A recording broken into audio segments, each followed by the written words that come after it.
Start effort बन पाते हैं। हमारी यह सफलता का सबसे बड़ा कारण ये होता है कि दौड़ तो बड़ी कमाल की लगाते हैं, लेकिन जब सफलता के बिल्कुल करीब होते हैं तो हथियार छोड़ देते हैं। और वो बीच का डिफरेंस कितना होता है? मात्र इतना सा, मामूली सा। जैसे सफलता आपको मिलने वाली होती है कि ऊपर वाला बोलता है अब नहीं बढ़ने देना, अब तेरा एक्चुअल लास्ट एग्जाम है। जिस तरीके से दिया जब बुझता है तो भभकता है, एक झटका मारता है, झटका यहाँ पे लगता है और झटका लिखाई नहीं था, पर बनना लिखाई नहीं था, रॉयल्टी अचीवर बनना लिखाई नहीं था। भगवान बोलता बेटा तुम्हें दौड़ तो बहुत अच्छी लगाई थी, जब तू सफलता के करीब जाने ही वाला था कि तूने हथियार डाल दिए, बता मेरी क्या गलती? मैंने तो तुम्हें इंसान बना दिया है, दिमाग दे दिया, सोचना समझना तो तुम्हें कि हथियारों को डालना है या लड़ते चले जाना है या नहीं? तो दूसरी चीज, जिंदगी में कभी भी अपने जुनून को कम मत होने देना। दो मेजर चीजें मैंने आप लोगों को बताई, एक तो सीखना और दूसरा अपने जुनून को कभी खत्म मत होने देना। और जब जब आपको ये लगे कि आपका जुनून खत्म हो रहा है, आपको ये लगे कि आप हार रहे हैं, तो एक बात जरूर सोचना, अगर मैं आज हार गया तो मुझे मिलेगा क्या? ये सवाल अपने आप से करना कि चलो मैं मान लेता हूं कि मैंने आरसीएम छोड़ दिया, मैंने आरसीएम नहीं किया, मैंने आरसीएम को नहीं समझा, तो मुझे मिलेगा क्या? आज से क्या आएगा? कुछ नहीं मिलेगा। अरे जब कुछ नहीं मिलना तो फिर दौड़ ही लगा लो ना, क्या पता कुछ मिल जाए। तभी तो एक कहावत बनी कि अकेले ही चला था राहे मंजिल पर, अकेले ही चला था राहे मंजिल पर, लोग जुड़ते गए और कारवां बनता गया, पर अकेला चला तो था, अगर नहीं चलता तो कारवां होता क्या? नहीं। बस ये जुनून अपने पैदा कर लो कि एक तो हार कभी मत मानो। किसी भी कंडीशन के अंदर आप पसंद कर लो कि मुझे जिंदगी में हारना नहीं। आज मेरे से लोग पूछते हैं रवि शर्मा जी आपकी इनकम, आपका लेवल बहुत शानदार है, सब कुछ है, आपको कितना आता है? मैं तो एक ही जवाब देता हूँ, जितना मुझे चाहिए उतना अभी नहीं आता। मेरी भूख बहुत बड़ी है, क्योंकि मैं भी अपनी इनकम से सेटिस्फाई नहीं हूँ, और जब तक मैं सेटिस्फाई नहीं होऊंगा मैं रुकने वाला।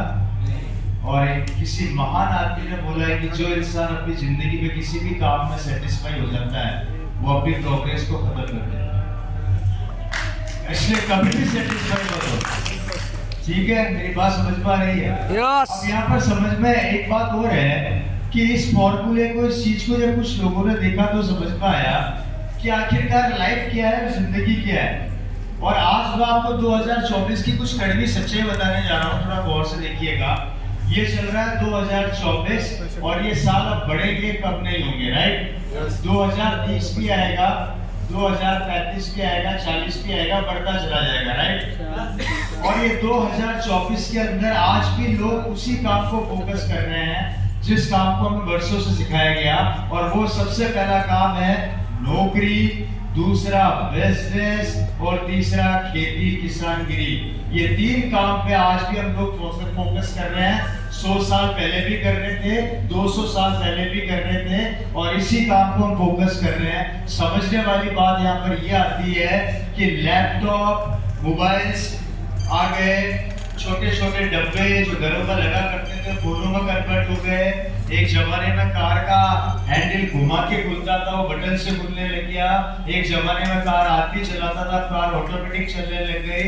हर चीज के अंदर रेवोल्यूशन आ गया, हर चीज में परिवर्तन आ गया, हर चीज में परिवर्तन आ रहा है। लाइफ स्टाइल और खूबसूरत होती चली जा रही है। पहले आप लोग खाना खाने बाजार जाते थे, अब खाना घर पे आने लग गया।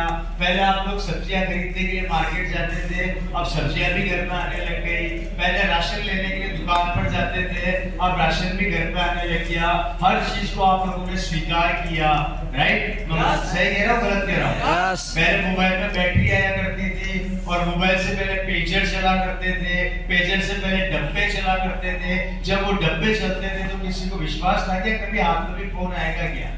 और हमारा जैसा पागल बोलता था कि तेरे हाथ में फोन आएगा तो हमारे पे हंसा जाता था, पागल हो गया है बेचारा, उम्र के साथ साथ सटिया ही है, राइट सर? लेकिन आज वो डब्बे भी हाथ में आ गए। आने वाले समय आएगा जिसमें आपकी जेब में डब्बे नहीं होंगे। डॉक्टर तैयारी कर रहे हैं, दांत के अंदर बच्चे नहीं पैदा होते, चिप फिट कर देंगे, यहीं पे फोन होगा, अंदर ही बटन दबेगा, अंदर ही बात होगी, सब कुछ हो जाएगा। टीवी के बाद धीरे धीरे कन्वर्ट होकर आज एलईडीज आ गई हैं, एचडीज आ गई हैं, उनके पिक्सल्स इतने हाई हो गए हैं कि आदमी की आंखें बाहर आ जाती है पर पिक्सल कम नहीं होते। हर चीज खूबसूरत होती जा रही है पर हमारी सोच खूबसूरत नहीं हो रही।